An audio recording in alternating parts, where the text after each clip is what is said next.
Okay, well, thank you everyone for signing on and joining us today. Good morning or good afternoon, depending on where you are.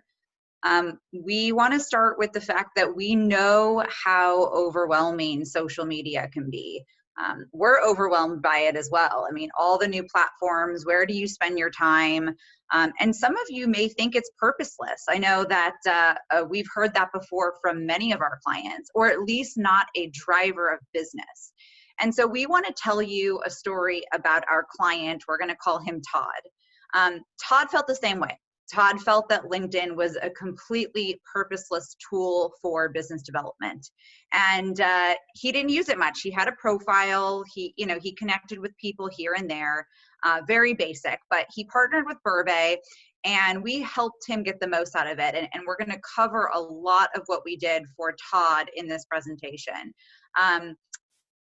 As a result of what we did, about a year later, Todd's a lawyer, he had not only landed a case from LinkedIn, but he generated several referral relationships that he had never had. These were cold relationships he did not know that continue to refer him business for years to come. We really want you to be like Todd.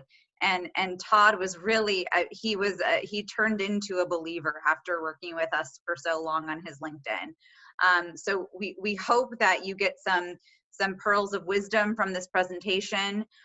We'd be happy to take questions throughout the presentation. So feel free to send us questions in the chat box, and we'll do our best to answer.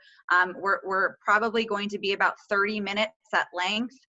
Maybe a little bit more, but we will certainly answer questions at the end as well, or can reach out afterwards. So just by way of introduction, my name is Megan Braverman. I'm principal with Burbay. And my name is Ali Crea. I'm an account director with Burbay. Burbay is a marketing and public relations firm. We specialize in working with professional service businesses, so law firms, real estate companies, financial firms. We help generate increased visibility, and we really turn how into wow. You know, a lot of you don't know where to start, and we help figure out what strategies and what tools to put in place to get your name out there and bring in business. So we're going to talk really quickly about what we're going to cover. So first, we're going to talk about reasons you should use LinkedIn. We're going to spend some time on optimizing your profile. This goes beyond having a profile.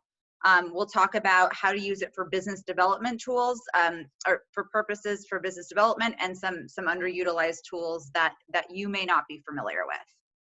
So first is why you should use LinkedIn.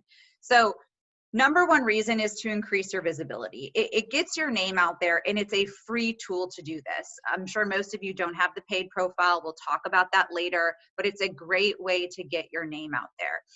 It's also a way to build your network, which is the foundation of any business. And really, it's even more important in this virtual world, because we don't have the opportunity to go and shake hands right now, or go to events, or be a part of organizations in the way that we used to be a part of them. The other is you get found more easily. As you can see on the right-hand side here, when you type in my name to Google, Megan Braverman, it is the third spot that comes up. So when people are searching for you online, it's a great way to be found. And leveraging your successes. It's just another means to extend the shelf life of your work. I want you to think of LinkedIn as your second website. So moving on, and just to answer a quick question, we will be sending out presentation materials, and we're recording this presentation. So if you want to forward this around to others, you can. So first and foremost, we're going to assume that everyone on this webinar has a profile. And if you don't have a profile, shame on you. And today you're going to be setting up your profile. So think of it as your resume, your CV, and get that set up. But we're going to assume that everyone has it. So here's a few things that we see people overlook often. The first is the professional headline. So as you can see right under my name, this is my LinkedIn profile, the headline says Marketing and Public Relations, Advertising, Social Media, Websites for Law Firms, Real Estate Companies, and Financial Firms. You really need to choose this headline wisely. And a lot of you don't have this headline. Number one, this is how you're searchable to the world. It is LinkedIn will pull these keywords when people are searching using their search tool, which we'll talk about a little bit later. You really need to have one sentence that very easily describes what you do very clearly.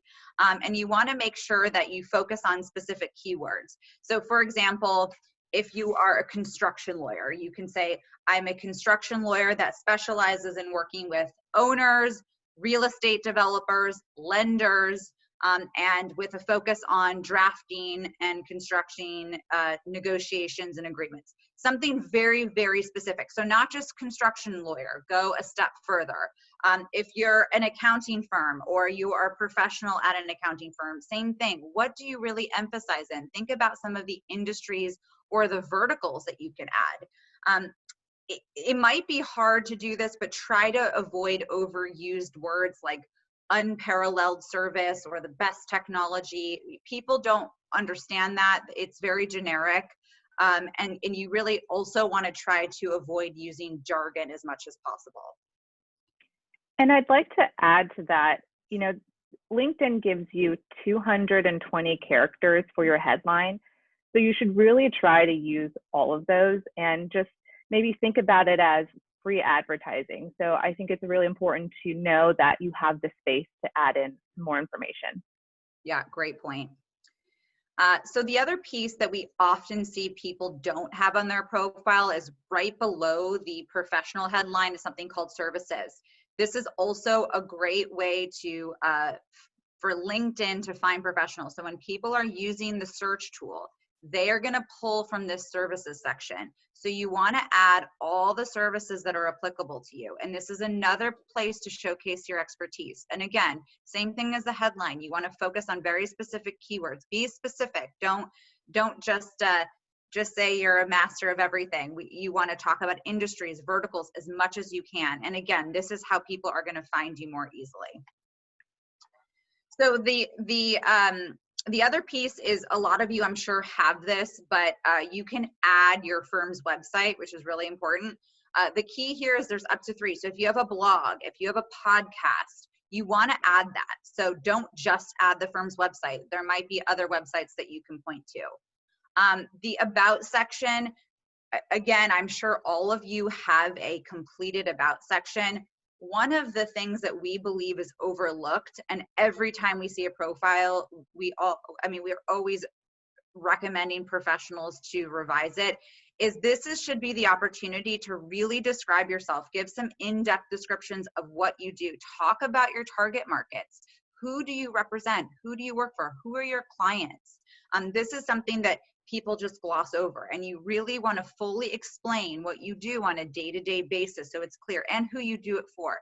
And you also, again, consider adding all the industries and the verticals that you work in. Profiles with a really robust about section that specify industries get 15 times more views, so that's really important. Okay, so I want to jump ahead just a little bit to this slide, which I provide some examples of some about sections. These are selected at random, but you can see here that they vary in length and size.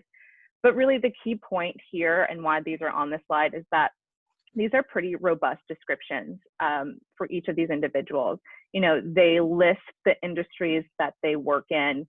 You can see here there's clients that they represent. They add, you know, they talk about the services that they provide. And so really, and if you look at them, you can tell that there are keywords, industry-related keywords throughout. And as Megan just mentioned, these keywords are really important. They help make your profile more searchable. And really, so the bottom line with your about section is that you want someone who reads it to walk away and fully grasp what it is you do and who you do it for. And, you know, at the very least, even if they don't read your about section, the fact that you have industry related keywords is going to just help improve your profile and make it more searchable. Yep, exactly right.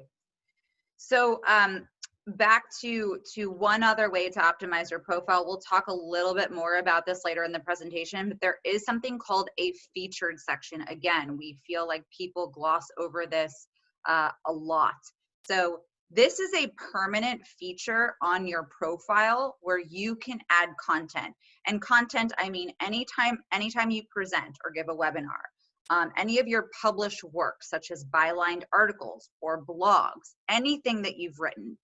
This is a means to extend the shelf life, and it's really important because it's a permanent feature. This is different than a post or the update that you usually see when you log into your LinkedIn. It's the very thing on top, and that's different. That pushes it out to your connections, which is great. You want to do that as well, but you want to make sure that it's permanently here. And as you can see just on my profile, I add as much as I can so that it's just another way for people to see what I've written. Okay, so moving on to the rest of your profile, I won't spend too much time on this section, but I do want to point out that if you haven't looked at your LinkedIn profile in a really long time, this is the time to go back and ensure each one of these sections is completed. And if it is completed, take a minute to look at it and see if you can add to it or update or add new information. So, you know, each of these bullets here are really important pieces. You know, your experience should be considered, it should be your full work experience. You know, this is basically a resume or CV for potential clients. And the more experiences, work history that you list, the more views you get on your profile. And I think it's somewhere around 12 times more views. The same for education and volunteer experience. If you add volunteer experience in this section, I think you get 6 times more views. So it's really important to know that adding information increases how much your profile gets viewed. Skills and endorsements. This just makes your profile more appealing. And the more skills, endorsements that you have, the more you show up in searches. And then lastly, the interest and groups section. And Megan's going to go into more detail later on. But really, this section is, you know, it should go beyond just following or adding your alumni groups or organizations. It's an opportunity to interact with new people, build relationships. And really, the point of LinkedIn is to build your network. So if you're not sure what other groups you should add, you know, really think about what your target audience is. You know, who are the people you want to get in front of? Who are the decision makers? And maybe it's other lawyers or it's CEOs or CFOs. Think about that first. And one tip that I share a lot with others is to not really be afraid to use LinkedIn. I mean, think about peers or competition in your industry and take a minute to look at their profiles and see what groups they're following, because that's a really great way to expand this section and get ideas of where you should be interacting. Yeah, and really quick, a couple questions came in. Nothing that we've covered thus far is a premium profile service. This is all for the free profile. And someone asked a question about whether it should be written in first person or third. That's a personal preference. Like my profile is written in third person. It's completely up to you. We don't see any issue with either. Correct. Okay, thanks, Megan. Okay, so just continuing on with some tips to optimize your profile. Again, these are pretty straightforward, but take a minute to make sure that you hit each one of these. So the first is to just customize your LinkedIn URL. LinkedIn gives you one automatically, but you should go in and change it so that it's your full name, so it's easier for people to find you. And we've listed some instructions right here on the right-hand side, but again, if you don't know how to do that, we're happy to point you in the right direction, you know, afterwards, or connect with us after this presentation. And once you've personalized your URL, make sure you add it to your signature, your email signature. The next point is just to ensure your profile is public. You may not realize it's private, but this is really important so that you can be found on LinkedIn. And then these points just really lead into the third, which is adding connections. Again, the main point of LinkedIn is to build your network. If you just have a profile and you lie dormant, it's really not going to serve you at all. And really just adding connections is fairly simple. You can go through your Outlook database to make sure everyone is you've added on LinkedIn, you know, connect with those in your membership group. after attending virtual events, connect with those people as well. And then also take a moment to go through your business cards and, add those people on LinkedIn as well. So yeah, just and a I few think reminders. we just want to stress that Mm-hmm. it's so important to make this a habit. You can't just do this Mm-hmm. once a year. I mean, you really have to be accustomed to doing this, whether it's, just as accustomed as adding it to your database at your firm or your CRM system. It's really, really important that you do this. And if you can't do that, ask for help. I mean, maybe you can have an assistant or a secretary help add connections, but really this is the foundation of any business. So really carve out time to add these connections on a regular basis. Okay. So this slide, if you're looking at this slide and you know for a fact you have no recommendations on your LinkedIn, now is the time to do that and ask for recommendations. Think about it as, the best way to showcase your experience is through testimonials. So thinking of a short list of individuals who you can reach out to is a good place to start. It can be, former colleagues, people you've worked with, also individuals in organization groups that you know well. You can really think about who those people might be, and don't be shy to reach out to them. I mean, the chances of someone saying no is really unlikely. And if you feel like you're uncomfortable asking, you can always offer to do a recommendation for them as well. So it's really a win-win for both of the people involved. And then another tip is to really try and promote firm news as often as you can, and your news as well. But promoting firm news and announcements is really easy with the posts. You can reshare and repost things very easily. And often we're surprised by how few people do this. And this is where Burbe comes in a lot to help clients make sure they're being active and resharing news, because we really understand the value of resharing content. So when you reshare content, it just amplifies the number of eyes that are on the content you're sharing, that are on your profile, and that's on your firm's profile as well. Okay, so we're going to now talk about using LinkedIn for business development purposes. So I really want you to think of all of what we just discussed as step one. So really you want to achieve step one before you move on to step two, which is using LinkedIn for business development. Keep in mind, this is really for advanced LinkedIn users.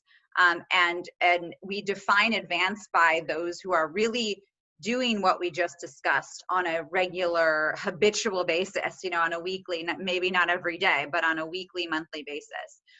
So the first tool that we want to introduce to you is really the search function on LinkedIn. So you have the ability to search for potential clients. LinkedIn is really the professional platform.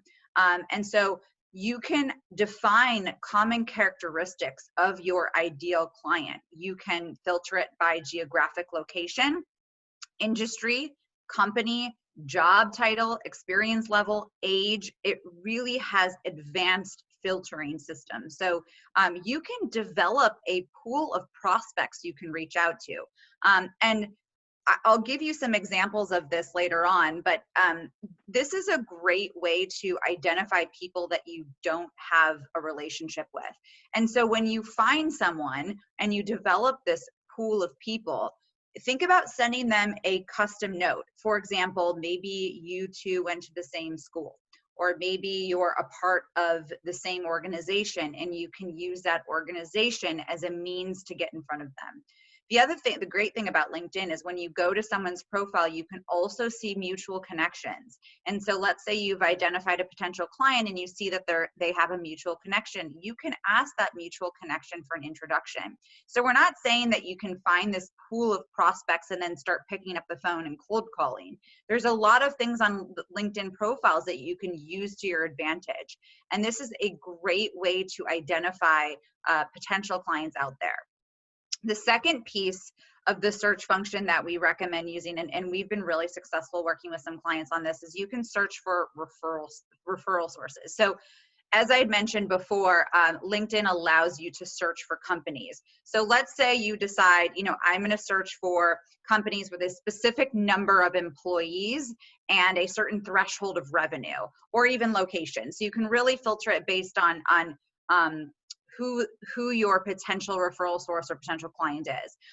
And so, for example, once you, let's say I'm going to do it by location, I'm going to do it by revenue, and I'm going to do it by size of company, then you can find those pools of companies and identify the decision makers very easily. A lot of those companies have company profiles, and you can see very quickly who might be the decision makers for those companies.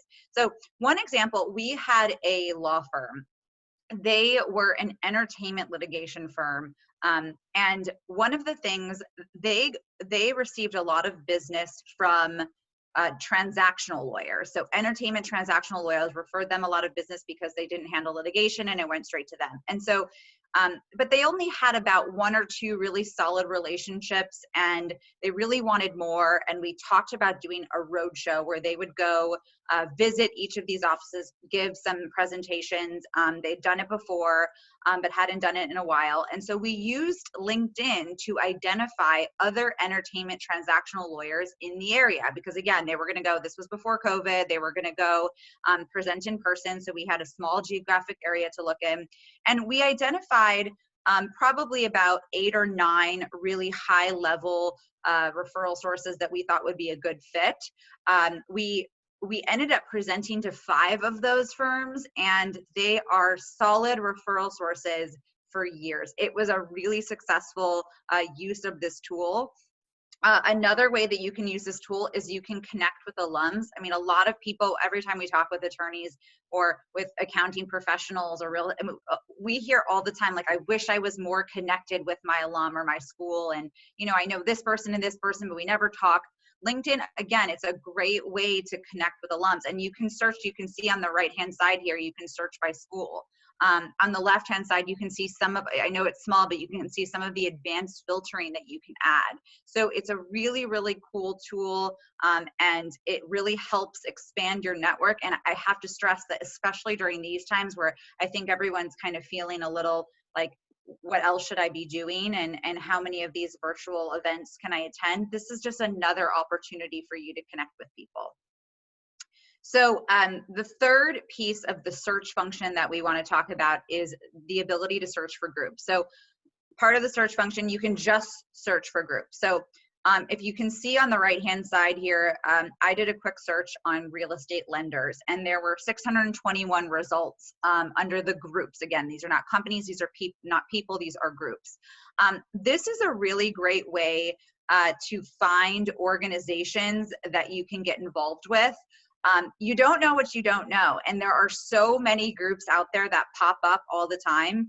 I mean, even faster than sometimes they can get on our radar. I mean, we've been doing this for a long time, and we know a lot of the prominent groups, but there are smaller ones that are equally valuable and important. And so this is a great way to find those. And it's a great way to expand your network. And this isn't a hard sell. Again, I know a lot of you just like clam up whenever you feel like you have to like do a cold call or something. None of this is cold. None of this is just picking up the phone and dialing a stranger.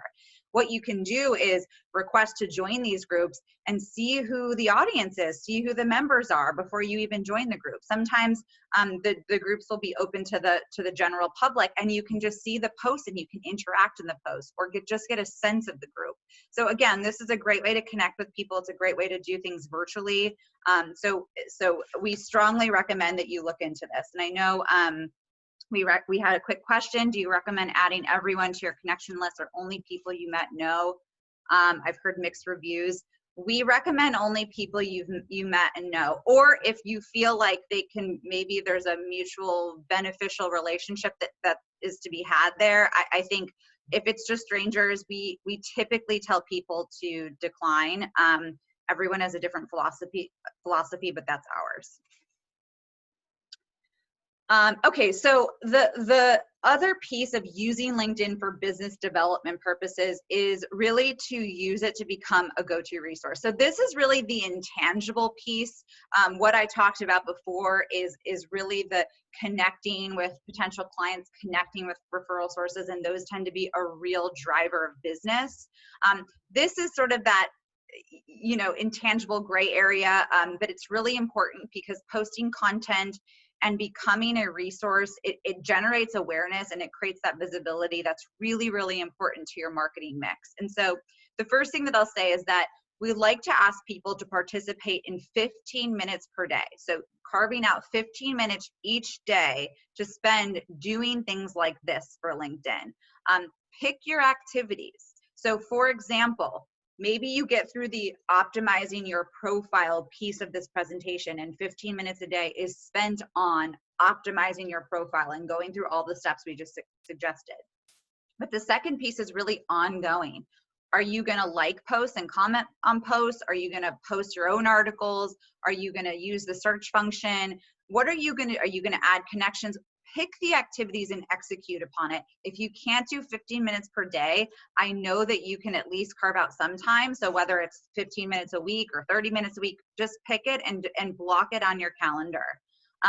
But in terms of becoming a go-to resource, there's a few ways to do this. One is you need to interact with other LinkedIn members. This is really important. A lot of you just sort of are dormant on LinkedIn. You've got the profile, you do some things here and there, you add some connections, but you never like or comment on other people's posts.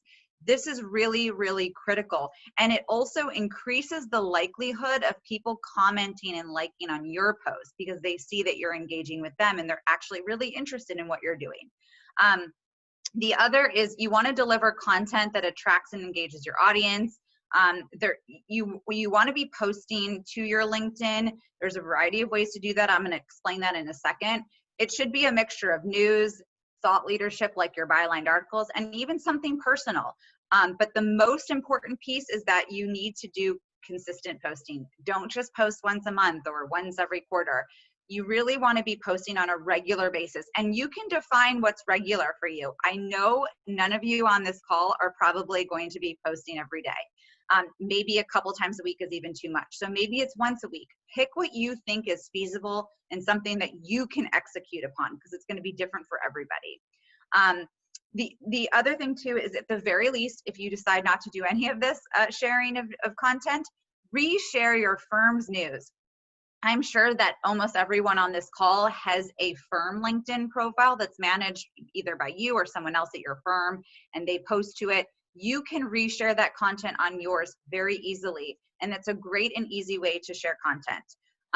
So in terms of the way that you share content, there are 3 ways to do it, and I'm going to explain this. So there's posts, articles, and features, the featured section, which we talked about. So posts is when you log on to your LinkedIn, the first thing that you're going to see, this is below, is start a post. These are basic status updates. They're very short. You can share a link, like I've just read this article, thought it was interesting, or see the latest trend here. It's also bragging rights. You know, we can say, Ali and I can say, you know, presented on amplifying your LinkedIn profile today. Very quick and short, and you just put it in your post and you share it. That's one way to post content. The second way is articles. As you can see in that same section below, there's a tab that says write article. These are in-depth articles, longer form. When I say in-depth, we mean not 2 sentences. That sometimes they're 200 words, 300 words longer. They're usually informative, educational. Think of LinkedIn as the outlet, as the publisher. So you're essentially publishing your article on LinkedIn, and it's posted directly to LinkedIn. But that is seen by all of your connections, and it's a great way to share content. And the third piece, which I mentioned earlier, is the featured section of your profile. Again, this is a permanent section to post your published articles, and it's a great way to position you as a go-to resource. So for example, if you have a blog, you can do all 3 of those. Okay, so you can take your blog and post it as a post, as a basic update. See my blog on XYZ.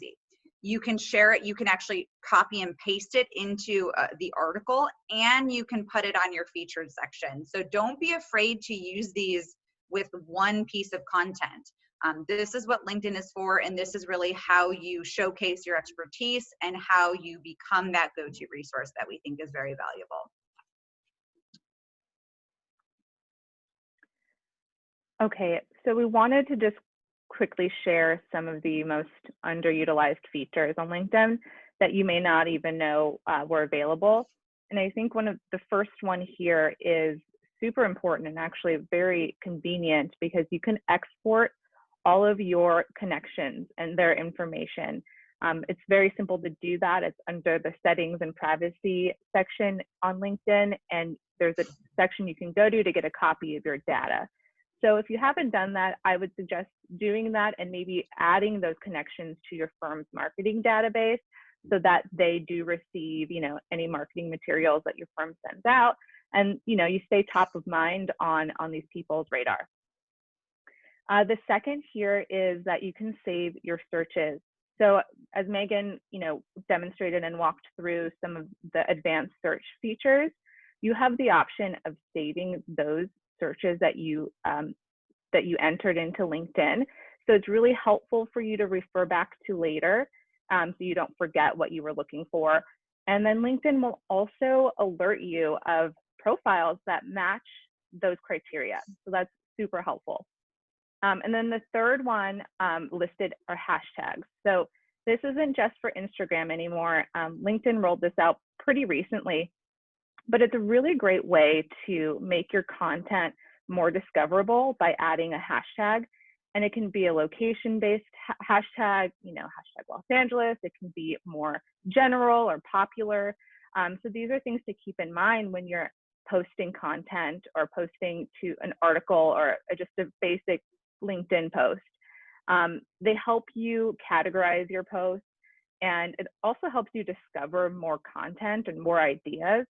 So if you go onto LinkedIn and you enter into the search bar, hashtag intellectual property, it'll populate with recent articles, recent posts, and recent content shared all within, the intellectual property hashtag.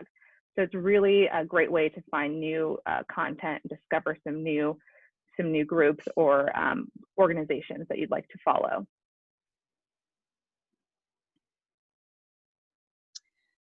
Okay, so last but not least, we'd be remiss if we didn't cover the account types. So almost all of what we discussed today, you can do with a free profile. So the difference really between free and premium is when you start to do a lot more searching and mining, that's when premium kicks in.